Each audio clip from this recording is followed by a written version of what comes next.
Actually, it's the lead play in our offense. Come a tackle, take the defensive end. If he's over him, if he's not, you drive down the first man to his inside.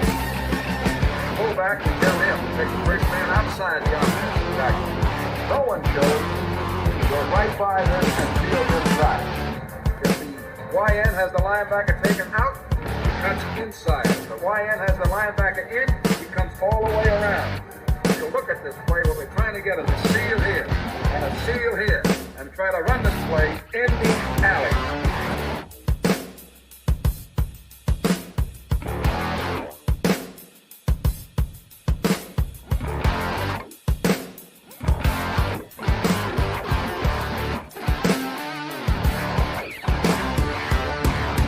What's up, guys? Welcome into Packers Total Access. My name is Clayton. You can check us out on packernet.com. You can find me on Twitter at Packers_access. I'm joined alongside the great Mike Wahle. Spent 11 years in the NFL as an offensive lineman. Spent 7 with your Green Bay Packers. Pro Bowl guard. Now doing great things over at Process to Perform. You can follow him on Twitter at MikeWahle68. Mike, how's life been treating you, buddy? Hey, good to be on. Good to see you again. Life is going really well. It looks like it might be nicer in Green Bay, Wisconsin than it is in Texas right now. It looks gorgeous out there. Yeah, no doubt. This was a shot earlier. Bill Huber tweeted out from practice today. Looks like it's gorgeous weather. Good day to get out there and pop them pads a little bit, right? If they'll let them, Mike. I don't know if they'll let them nowadays in practice. But yeah, I think there's like 13 practices you get to put pads on now. But here's the deal. It's actually semantics because you can put the shoulder pads on. You just can't put like full gear on. But if the shoulder pads on, it's go time.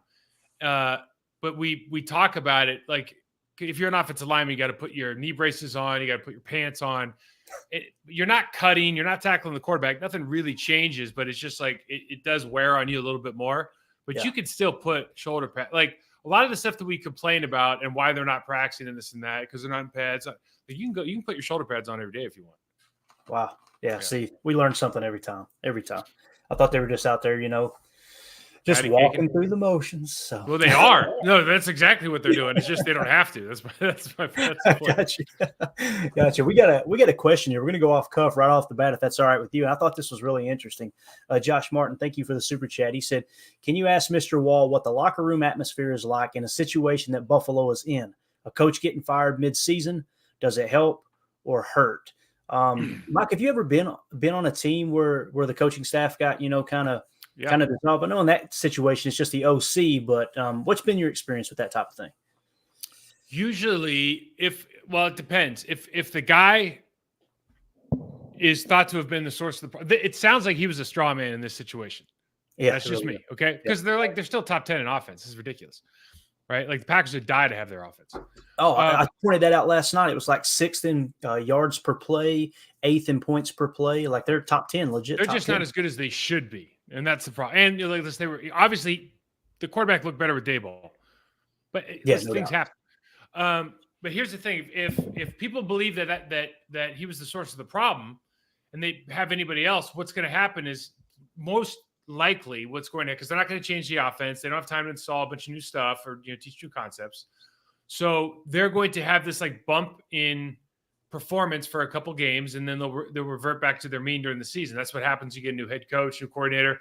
Guys usually bump it up. You see Antonio Pierce right now is a good example that I hope bucks the trend, but he's 2-0. As soon as you get rid of McDaniels, who was clearly a problem in the terms of that locker room environment for everybody else, and everybody loves Antonio Pierce, you see the bump in production. The same thing happened when I was with the staff with Miami, and Joe Philbin got fired. Dan Campbell was 3-0 his first 3, and then we lost like the last 4. Because you still are who you are. Tigers doesn't change your stripes, but you do get this elevated level of play. And it's interesting because it usually goes to show really the kind of guys that you have on your team or the culture, the atmosphere you have. So even if your offense or defense isn't doing well and you fire that guy, like for example, Mike Sherman, what is it? Diverted. What's the word I'm looking for? I'm getting off topic, but Mike Sherman, right. Mike Sherman used to, when things got bad, Tom Rosley was our coordinator. He'd just tell Rosley, like, you're not fired, but like, you're also not calling the plays anymore. I'm calling the plays. Right. So he wouldn't fire Tom because he's still the head coach. You still need a coordinator, but Mike could start, when things got bad, Mike started calling the plays. We start playing better. Gotcha.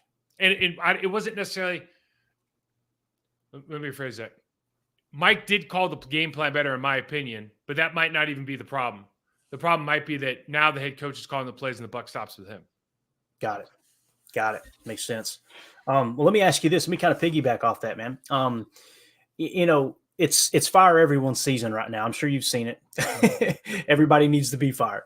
Do you see, when you look at the situation in Green Bay, and we're going to talk specifically about the offense and the defense here in a second, but when you look at the situation in Green Bay, do you think that some of those people calling for a coaching change and hey, look, we just need a new regime in here, do you think it's warranted? Or when you look at it, do you kind of find yourself like, okay, they're a little void of talent? We're just having a hard time putting our finger on it all, because people, we hear people talk all the time about Goody's draft classes, and there's a ton of talent on that defense, a ton of draft capital went into it, right? This, that, and those are two different things, though, right, Clayton? Just to be clear, draft capital and talent. Like, you can have a lot of draft capital and not draft well. And Bingo. Sorry, no, we completely agree. We're on the same page there. So it's like you look at the quote unquote talent on the field, and you look at, okay, the scheme and what's really going wrong. I loved your breakdown on the defensive side of the ball against Pittsburgh. I guess that's my question for you is, do you think that's warranted for changing the coaching staff in Green Bay right now, or do you think it's too early? I never want to call for somebody losing their job, even if the guys are guaranteed contracts, which is the bane of our existence, I think, as players. But I would say this. I have questioned at multiple times over the last 2-3 years the problems that you have had in Green Bay, Wisconsin are the same problems when you were 13-3, 3 years ago, 2 years ago, last year when you go about around 500, and you have the exact, every single year you have the same problems. The only difference is you don't have guys that can bail out some of the calls or the situations. Bingo. Everybody thinks the offensive line is playing worse here. They might very well be results-based worse now. And I don't know if I think that Stanovich is probably a better offensive line coach than whoever's in there now. I mean, I think that's a pretty fair statement, just based on footwork, body position, the way they execute double teams, the Cam Hayward thing we were just talking about. But they could be playing the exact same level, and you don't have a Hall of Fame quarterback all of a sudden.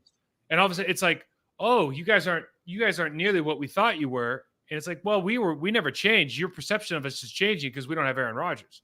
Right. And I think more than anything else on offense, that's the problem. You just don't have that dude that's getting you out of bad plays, changing the play at the line of scrimmage, giving all the gimme throws are completions, all the difficult throws are completions. Like, it's all gone. So that looks different. And is Matt LaFleur the right guy to create a top 5 offense with that structure? I mean, you know what it looks like right now. It'd be interesting to see what it looks like next year. Right. Now, defensively, it's a whole different conversation because this has been going on for a while. Yeah. Right? They've been underperforming for a while. And here's the thing. The statistics aren't telling, because right now they look like they're a top 10 defense. But when you play, at the same time, they gave up 205 yards rushing to a team that was in the bottom 10 in rushing yards per game. They averaged like 90 yards a game. That's not a good rushing team. And the thing is, like, anybody who watches film would tell you, make Kenny Pickett and Matt Canada win that game with their creativity and execution from the passing side. Do not let Najee Harris, I forgot the Kyle Warren, that offensive line, who are all playing pretty well, do not let them dominate the game. Do everything you can to stop the run and force Kenny Pickett to be the hero.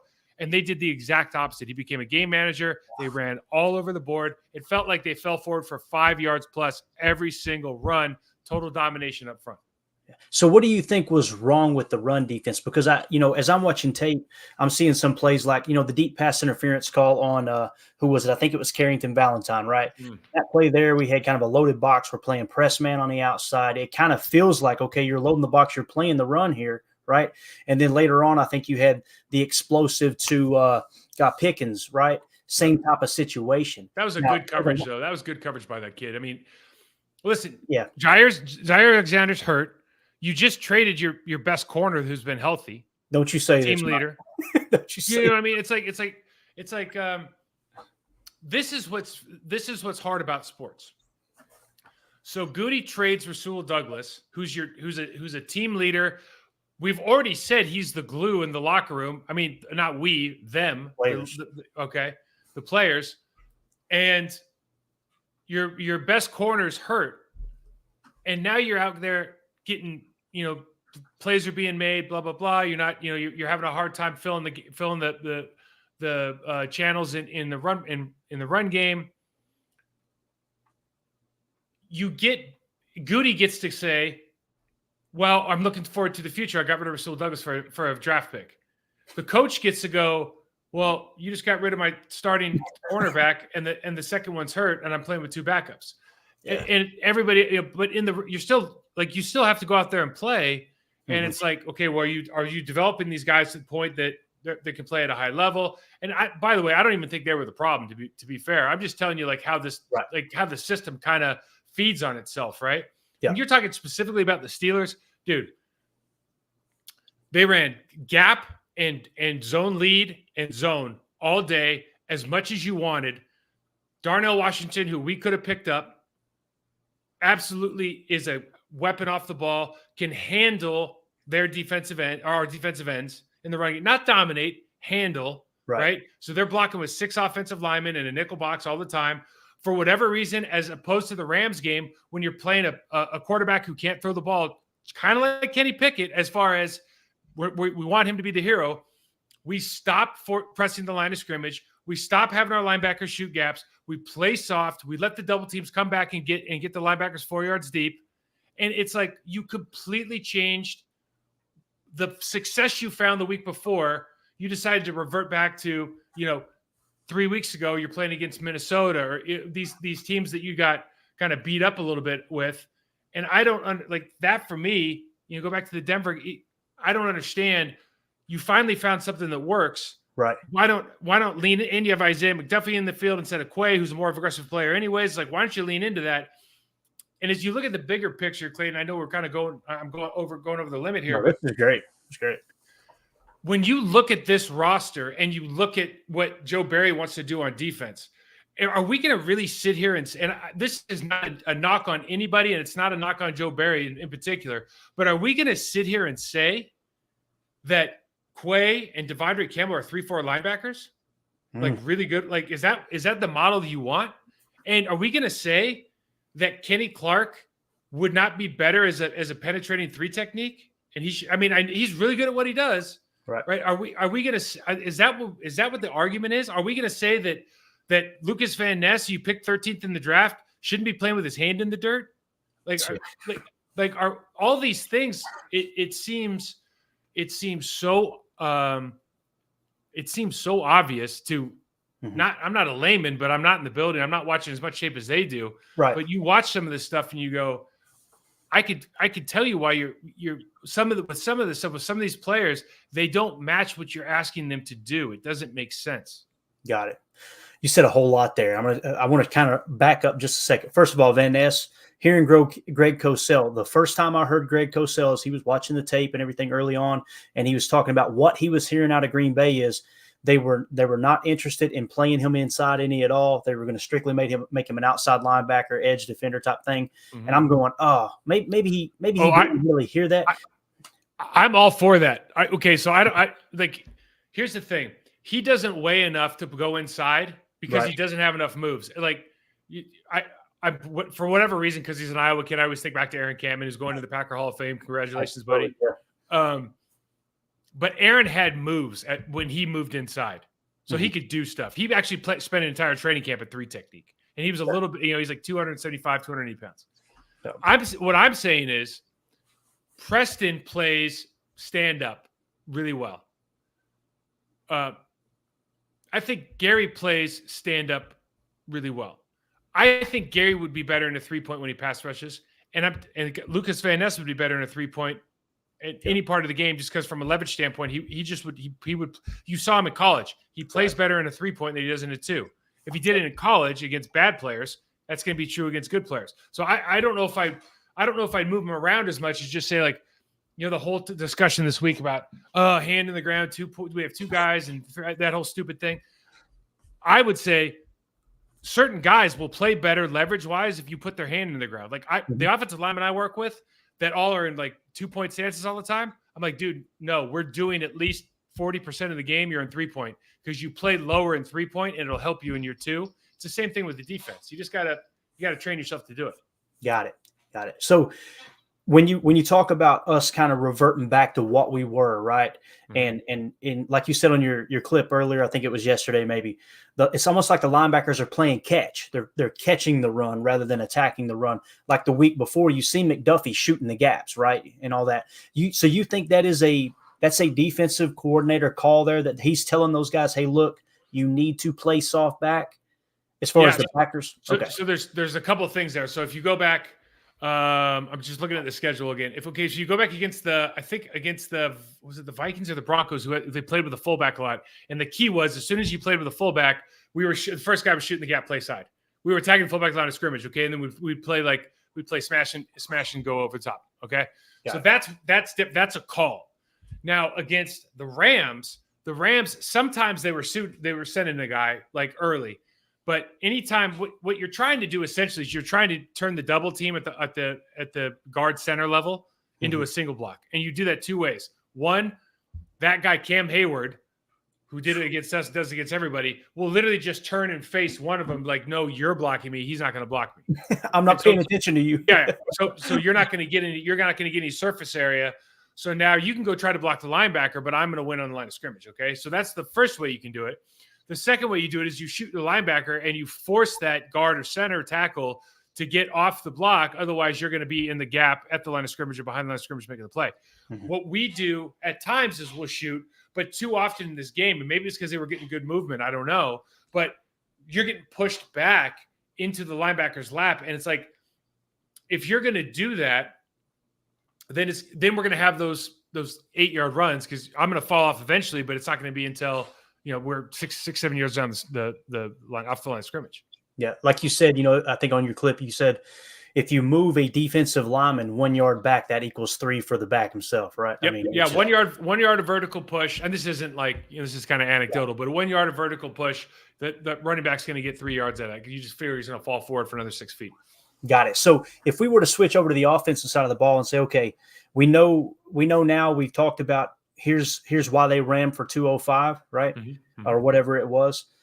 From Green Bay's standpoint, why do you think the running game has struggled so much, and specifically there against the Steelers? Because, like you said in your video, minus A.J. Dillon, that big run, right, which I thought that hat count manipulation, the guard and the tackle over, getting +1, really +2 if you count the back, like pretty good call, right? Outside of that, my God. It was abysmal, right? So what do you think went wrong with the running game there? Is it lack of talent? Are they getting blown off the ball? Really, just like you said, from the defense's perspective too. What do you think the problem is there? Why do you think Pittsburgh was able to dominate on run defense, and maybe kind of tied into why Green Bay can't dominate on run defense? Listen, the simple answer is, the Steelers play the Steelers defense hasn't been the Steelers defense in a couple of years. They're starting to get back to it.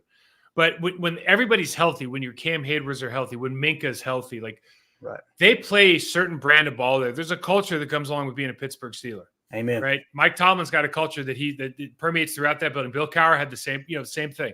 Yep. And you are going to be a physical football team if you're going to play for the Pittsburgh Steelers, or you're not going to play. And that's not the case with every team in the league. And I think at the very base level, they're the more physical team. That if you look at the two teams, personality-wise, what's their makeup? Offensive versus defensive line, ours versus theirs, they're the more physical team, period. Okay? Yeah.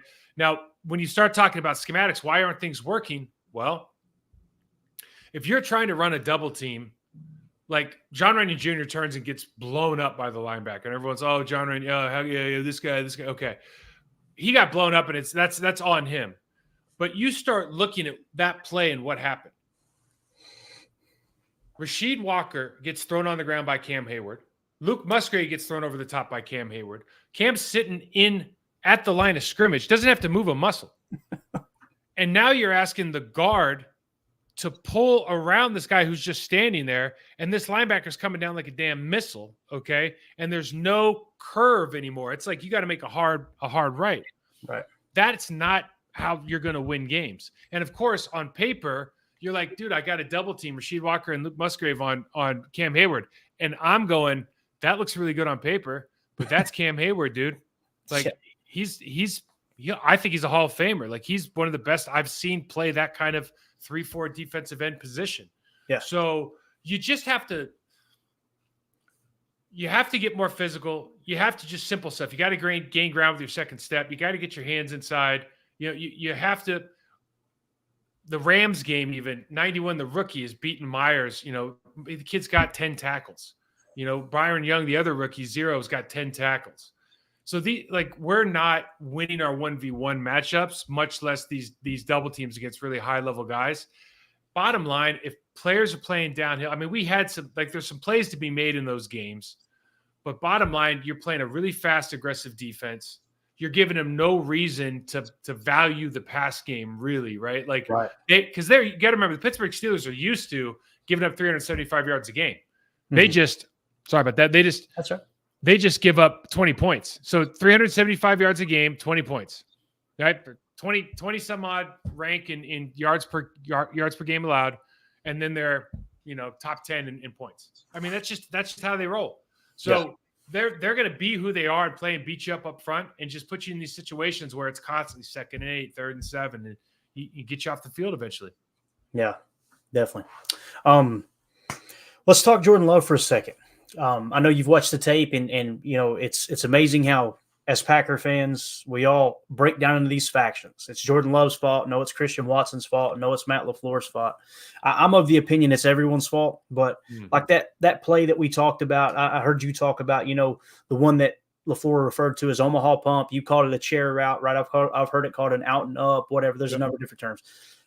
That play there, just kind of the microcosm of everything that's went wrong this year in the passing game. Right. Wasn't a great pass, but what are you doing taking a long strider and trying to run it out and up inside the red zone? Like it just feels like more can go wrong than right there. Although I think we would agree, like if you look at Musgrave off the double move, you probably had the seam once the safety committed to the out and up.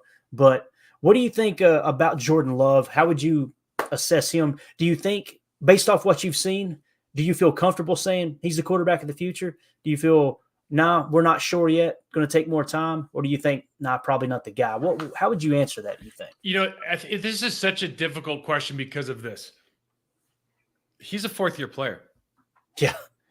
This isn't CJ Stroud, Bryce Young, Anthony Richardson.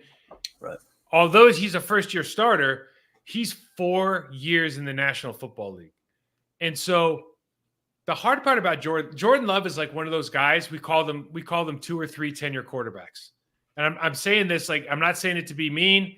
It's just Jordan Love has enough talent where if you have luckily we don't have an owner, but your owner or GM, they're going to look at it and go, no, he's talented. You're like Matt LaFleur, coach, you're not getting the job done, or your staff's not. So we're going to fire you. And they'll bring in a new staff because he's got that level of talent where you're like, dude, he can make every throw. He's got, he does all this stuff. But to be a really good elite level quarterback in this league, top 10 guy who can win games, be the reason that you win on a consistent basis, like you can't miss the arrow route, in the flat, 5 times out of 10 to Aaron Jones, which is what we see all the time.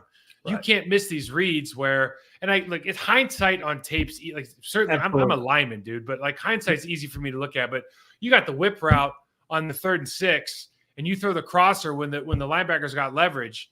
It's like it was an easy man completion on the backside, and it just feels like he does a lot of this stuff well.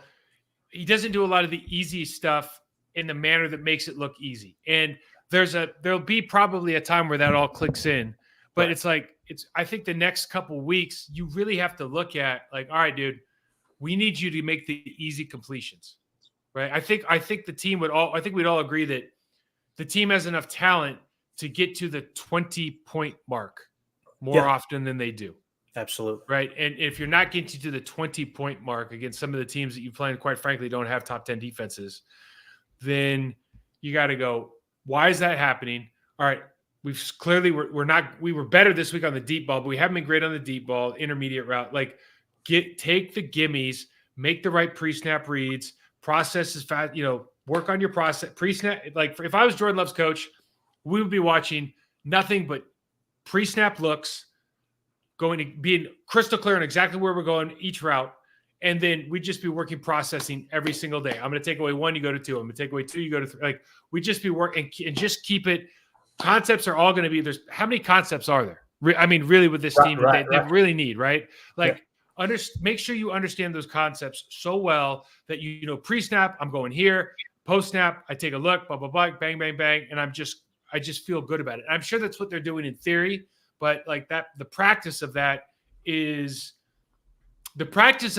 certainly varies over different teams. That's why you see the quality of play different across these different venues. Yeah, definitely.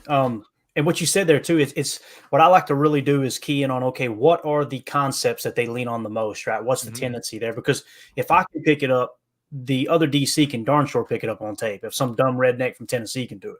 But what I've seen a lot of is slot cross. I've seen a lot of wolf and a lot of wolf with the whip, like you just talked about. So yeah, it's so crazy. You hit the nail on the head because when you look at Jordan Love, it's like he leaves a lot of throws out there. Forget the inaccuracy for a minute. Just the, hey, there's the go-to right there. There is the easy out. Take it. Let's live to play another down here, right? Let's move the chains and stay on schedule. But when you seen him throw that deep crosser to Jaden Reed, I was like, that's not normal, right? I mean, that was an unbelievable throw. So I find myself going back and forth like that is top-notch throw. And then you get right back to the chair route, and it's like, why are you trying to fit that ball in there when you had other options, right? It's tough. You know, this is the thing that like we all have to remember too. First of all, it's great that everybody can have access to tape and we can all put up clips and talk about it. It really drives the fan base. And I think that from that part, I think it's good, but it also does, I think it does real damage because 99% of the people have no idea what they're looking at. Contextually, it's they're not on the same page as the players who are playing the game or the coaches who are making the calls. Absolutely. And unfortunately, like you saw at the press conference with Coach LaFleur this week after another loss, you know, he's getting frustrated and they're talking about this and that, and he's saying how, you know, silly this proves people don't know what they're talking about. I don't remember the exact context, but it's kind of like he's taking you to task about it, and it's like, well, this is what we got to live with now, unfortunately, right? What I would say is this: it's always been inexplicable to me as a player that you can't get 32 good quarterbacks in the league, right? Yeah. And there's not, and so, you know, when you say that crosser to Reed is like elite, I go, yeah, I mean, it's a good throw, but like, how many college kids can make that throw? Really? Like, I think there's a lot of them. You know, I mean, fair point.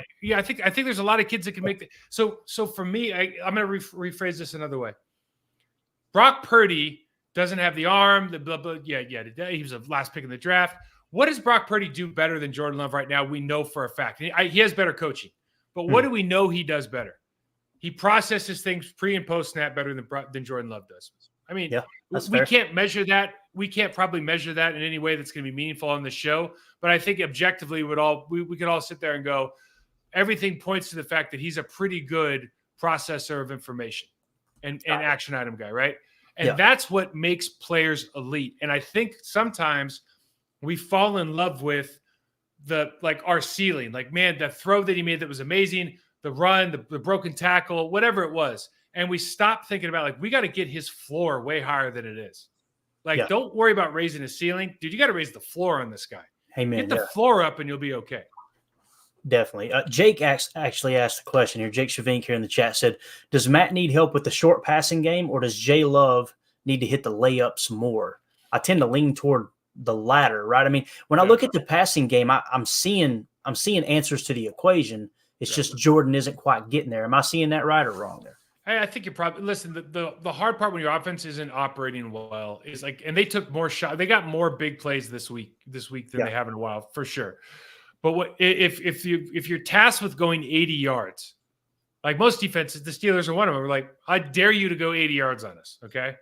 Because the short passing game and all this stuff, you start looking at and you go, got 6 yards here, 7 yards there. Someone's going to get a holding call. They're going to run up. They're going to have a run play, and Cameron Hayward's going to blow it up. And all of a sudden, you're back to like 2nd and 11. Right. 3rd and 9, and now you got to make the play. And that's why people try to get, chunk plays. And so all of this is a conglomeration of the point you made earlier. It's not one thing or one person. It's, listen, if you ran all the routes out there and his first read, like, hey, we're taking the check down every time, or we're throwing the arrow every time, and that's all we're going to do in practice. I don't want you to throw the 15-yard dig. I don't want you to throw the trailed crosser. I don't want you to throw the sail 7. I want you to throw the wheel or the arrow or the stick. That's it. You don't get to throw anything else. He'd be like 100%, right? But we also might not ever get past the 40-yard line. Right. So it's tough.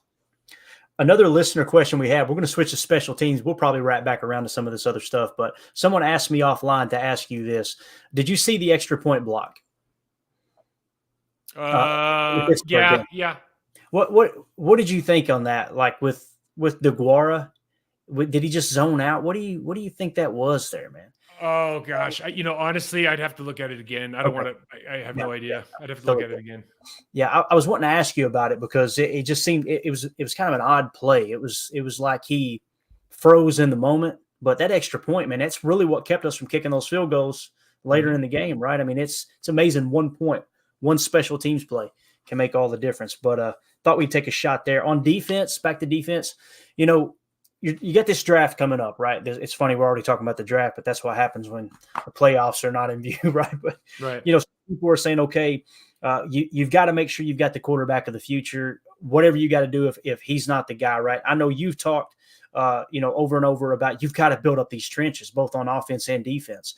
When you look at the defensive side of the ball and the defensive line, am I wrong saying we don't have the guy there to anchor that defensive line, especially when it comes from a run defensive perspective? Because like you could tell that Goody, when he drafts defensive line, he's thinking pass rush first. At least it seems that way. All the analytics kind of show, okay, this is a pass rushing interior defensive lineman. Wyatt was one of those guys, obviously. Kenny Clark, you watch him, split gaps sometimes in the pass rush, and it's like, holy cow, like that looks elite. But then you watch in the run game, and it's like, are they not putting him in a position to play? Are we good enough up front on the defensive line moving forward? Do we have those pieces that we want to build this defense around? How do you see that up front, the defensive line? That's a great question. I mean, 2 years ago, I thought Kenny was one of the premier guys in the league for what he did. Same. He's not a Williams, the Jets guy. He's not Quinn Williams. He's not that kind of player. In other words, he's not an Aaron Donald. But for what he's asked to do, I think he's really good at what he does. And it's like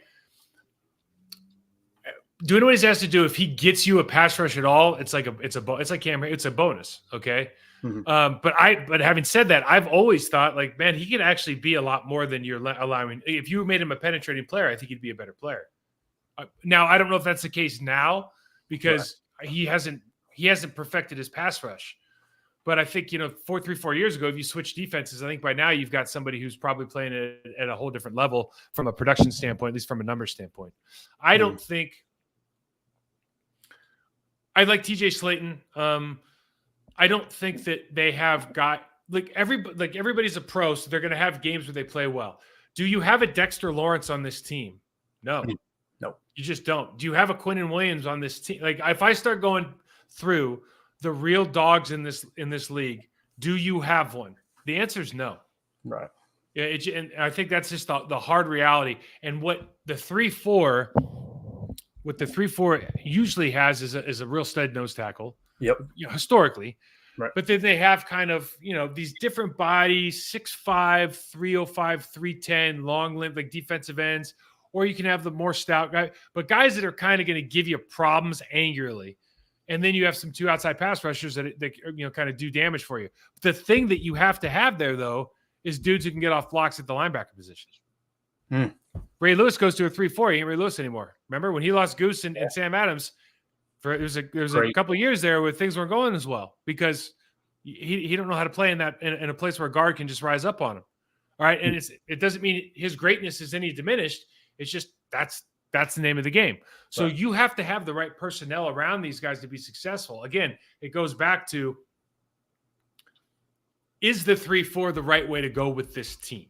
Right. Given it second everything. And I just, for me, I just don't know that the answer is yes. I would rather have another athletic linebacker on the field than like a third D tackle right now. Everyone's talking about we want more D linemen on the field. I'm like, no, I would actually rather have, two really, really good penetrating defensive tackles. Yeah. And then supplant that with more kind of super athletic 250-pound dudes. Absolutely. No, I completely agree. I don't want to put words into your mouth, but it kind of seems like if there is a change made this offseason on the defensive side of the ball, you think there's a chance they switch to 4-3? It's been a long time, hasn't it? It's been a long time. I mean, there's a chance for anything.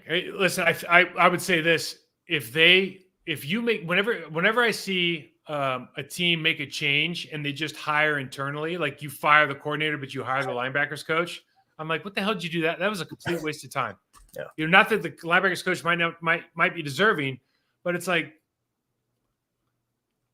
whether it's for your owner, your fan base, for the people in the locker room, you need to, if you're going to have that break, it's not just the guy. It's probably the philosophy and the mesh with the players that you have in the locker room. Take a hard look at what you need to do and come up with the conclusion that's probably going to be a little more hand in the ground, 4 down linemen. If you want to run that base defense, it's like it used. Bill Belichick, when everybody, the 3-4 became popular, Bill Belichick was basically doing it because he's like, man, there's all these really unique defensive ends out here that nobody wants. Yeah. How can I make this work? And he started just being able to pick out of the 5th round dudes who were like, I mean, Seymour's a first round guy, but they pick guys 3rd, 4th, 5th round that were just 10, 12-year starters. Yeah. And nobody else wanted them. Yep. But you have the right system, you have the right people, and you teach it the right way. Right now, and then back in the day when they started changing it up, it would be like, we're going to run this 3-4, but we're going to go into a 25 to 325 defense, a 357. In other words, we'd move one of the ends down to 3 technique. They could rush the passer. So what it was, and now what it's kind of turned into, are kind of 2 different things. And at least for the Green Bay Packers, once you get us in that base defense, like I would feel as an offensive coordinator, or an offensive lineman, a run game guy, I would feel confident I could run the ball all day long against that team. Got it. That's a scary place to be. It's a scary place to be. When, because from the defense's perspective, obviously you're matching personnel and you're supposed to feel confident. Okay, when they go to 21, when they go to 12, we're sending our big boys out there. We're playing 2 gap and let's go 34 front. And then all of a sudden, no, that doesn't do the job anymore. Now we're talking about putting that safety in the box. Now we're talking about maybe being too overly aggressive on one side of the field, man. It's just it's fascinating, man. It's I was expecting somewhere between 6 and 10 wins, leaning towards 6 going into the season. And then when you kind of see this team losing by 1 score, right? That's kind of surprised me a bit too. Like, we're pretty much in every single ball game. I want to ask you, what's missing? Why can't they get over that hump? And I know the inexperience at quarterback, obviously you're missing Aaron Rodgers, putting you in the perfect situation all the time, but also like you highlighted on your video, when Aaron Jones, I think he caught the pass out of the backfield, maybe it was the arrow or whatever, and number 50 just makes an amazing play, trips him up and prevents a touchdown. It's like, that happens, Mike, every single game where it's like, that's the play. The Keyshawn Nixon interception where he just didn't drag his feet. It just seems like every game something like this happens, where that's the reason you fall just a little bit short. You lose by 4 as opposed to winning by 3. And I know the rest of the game has to play out, but is that there's a lot of those. The thing is, if you watch any other game, though, there's a lot of those plays, right? Mm-hmm. We just harp on them because you lose. Right. But listen to okay, so you score 17, you score 10, you score 20, and you score 19. That's losing football. That's a 1 and 3 if you're lucky. It was exactly what we are in the last 4 games. So, why are you not winning? Your defense isn't playing bad. 19, 24, 3, and 23. It's not bad. You probably take it. Beginning of the season, you go, hey, you're going to give up. What's the average of that is probably somewhere around 20 points, 17 points because of the 3 in there. Yep. Maybe 15. You'll take it, right? And so what happens is the same thing that we went into the season with. You got a first-year starter quarterback. That everybody is talking up. Listen, anytime everybody's talking somebody up that much, it's like, who are you trying to impress? Okay? Right. You got all first-year guys in the tight end room. You got all first and second-year guys in the wide receiver room. Where are your mentors? Like, where are your players that you learn from? Everyone thinks that you get these coaches, we coach them up. I'll tell you right now, you learn the most from the players that have played and can teach you the nuances of the game. Yeah. The coaches are extremely important. They set the culture, they set the scheme, they teach you the X's and O's. It's extremely important. This is how it feels when you get your hands inside moment, or this is where your footwork and this play is going to be, and here's why. Talking in the details of a player who just stepped off the field, is sitting in there and helping you do the same thing that he's trying to do. There's a value in that they're just not getting. And that's why you see so many, in my opinion, that's why you see so many of the lack of ability to get on the same page from that kind of core group, right? Like, how many times during the game, from a timing, execution, spacing, everything, is the quarterback, all the tight ends, and all the wide receivers that are on the field on the same page? Like, yeah, not nearly as what it should be. And that's probably why, or at least a big part of it. Yeah, I mean, because as you're saying that, I'm thinking, when you came in the league, obviously Frank Winters, right? He's one of those Jeff guys. Dellenbach, Yep. And then you have, obviously Flanagan. You kind of step into Flanagan. And then, of course, Towser's. When did Towser come into the league? What year were you in the league when Towser stepped in? He was my third year. But your point is the site, and so it was Chad's draft, and Chad and Tausch. Yeah. So, but you see the cycle. You have a 15-year vet, and then Jeff Dellenbach started in Miami for like 10 years. So he's like a 14, 15-year guy. So you got two old guys, right? You got Matt Willig comes in, he's a journeyman, but you got dudes that are like old, crusty guys that have played the game, and just here's how, like, this is what a professional does. Yeah. All right. This is how a professional treats meetings. I'll never forget Mike Holmgren, my first year. I'm like I'm not sleeping through meetings, but like, I'm not playing. I'm just practicing real hard. Like, I'm not going to, I'm just kind of trying to figure things out. And, hey, you weren't playing because of that holdout, though, right? Let's talk. Well, that cracked me up when you told that story, man. Go ahead. I'm sorry. So Mike, on a Friday, we do red zone install. It's like week 12. It's like November, doldrums of November, right? It's like this time of year, everyone's just kind of like, Jesus, get to December so we can make our playoff push. And on Friday, Mike's like, I'm not doing red zone today, and he just goes, Frank, you're installing red zone. Okay. Wow. Frank Winters walks up to the front. And it's Frankie, so he's like, he's not like serious about it. He's like goofing around with it, but Frankie knows all the plays, all the formations, all the routes, and he starts going. We run, 72 shallow tracks, shallow cross Z Dino or something, and he goes, Brett, didn't you throw a pick on this last year versus the Bears? He's like, yeah, we were on the 17. Yeah, you threw a pick on this one. Like, he knows all of it, and so. That was one of the moments in my rookie year where I was like, oh my God, I have to get a lot more like football IQ. I got to know a lot more of what's going on. Like, it's not just what I'm doing, it's what everybody's doing.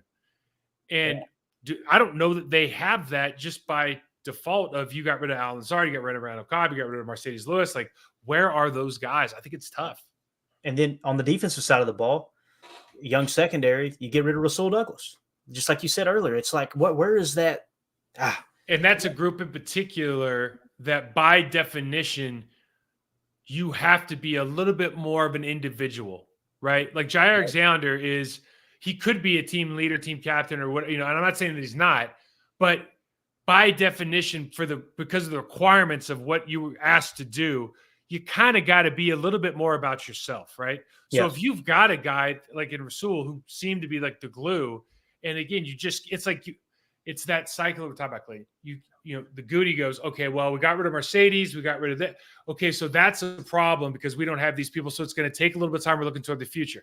And then the coaching staff goes, well, we don't have leadership in this. You left us without Mercedes, without Randall Cobb, without Alan Lazard. Like, where is our leadership? You get rid of Rasul Douglas on the other side. The players are saying, like, so it eats itself, where both sides are not culpable for anything. And again, like, I'm not saying that to be like their dastardly maneuver or something, but this is the way that you see NFL franchises operate more often than not when things aren't going great. Yeah, it's true. And I mean, the cherry on the top there too. And Jason Wilde actually reported on his podcast that he talked off the record to several players in the locker room, and they did not appreciate Brian Gutekunst's comment when he said the offer was too good to pass up in trading Rasul Douglas. I mean, that's a real thing, right? I mean, that's a real thing in the locker room. It's got to be. Like, I think one of the hardest jobs in the National Football League is general manager, because you have to be as dispassionate as you. It's almost like it would be better that you never talk to the players. You know, you have to be. And the thing is, Green Bay has a long history of not being dispassionate. John Schneider.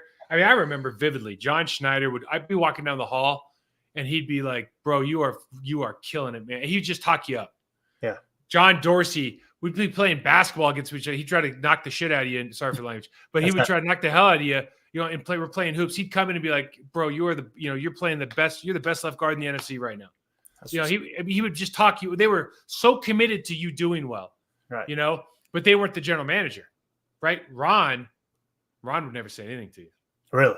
Yeah, you see what I mean? Like, he would say hi and everything, but he's not talking you up. That's a dispassionate position. Gotcha. And so Goody's out there, you know, he's basically saying, like, I got to think about this long term. But again, it goes back to, what is the value of you picking up a top 100 pick given the record of your top 100 picks, right? Versus a Rasul Douglas. And with the let's talk, you know, numbers for a second. The salary cap hit on Rasul Douglas next year was, I mean, for a starting corner and a leader on your team, nothing. 9 million. Yeah, it was nothing. So yeah, it's listen, all of this stuff again. I try to approach, like, when I watch film, I don't have favorite players. You know, right. I try to be objective with all this stuff. I'm a former player. I love Green Bay. It's the best organization in football, in my opinion. It doesn't mean they're free from any scrutiny. And certainly this stuff to me feels a little bit like not necessarily a COIA, but next year in the offseason, I guarantee people are going to be talking about, well, we didn't have any leadership in this room. Well, we got rid of Sewell. And so, and both sides, coaching staff, personnel group, are going to be using the same argument to understand why we were, you know, 5-win team or whatever they turn out to be. Definitely. Jake Shavink in the chat, and this is the last question. We're going to let you go, Mike. Thank you for going along with us, buddy. Mm-hmm. He said it's mostly the explosive plays in the running game. I think I've seen some numbers come out earlier today. I know they're, you know, in the bottom 5 as far as how many explosive plays they're giving up in the running game. We're making you DC for the day, and you got full control over the defense. What do you do to fix these explosive plays on defense in the running game specifically? On Wednesdays, I have a 20-minute tackling session where I teach people how to tackle. There you go. No, I know it sounds stupid. Is it really that simple? Yeah, I know it sounds stupid, but these guys don't know how to tackle. These guys are bad tacklers. Yeah. I mean, I did this. I used to work for a team. I used to consult for a team, and I was doing some tackling stuff for them. And I used to. So one thing I would do is I'd show them. I go, listen, you missed 10 tackles this game. Okay, here's the amount of free yards that they got because you couldn't make a tackle at the line of scrimmage or wherever it was. 4-yard gain turned into a 10-yard gain, and the numbers were like, it was like 120 yards one game when the team had given up 200 plus yards. So you start looking at these games and you go, you know, if you could just tackle and do your job tackling, you would hold not 205 yards, you'd hold them to 105 yards, and you'd probably win the football game. And it sounds stupid because, you know, they'll try to scheme it away. But the reality is, if you teach your kids how to tackle, you're not going to have a lot of these problems. Like, you get beat on scheme a handful of times in the game. You get beat on poor fundamentals, or like you beat me or I beat you. That happens a hell of a lot more than me just getting beaten on a scheme. And that's how the game works. Yeah. Did we ever figure out what they were practicing when they had the practice dummies out there and they were diving? Sliding thing?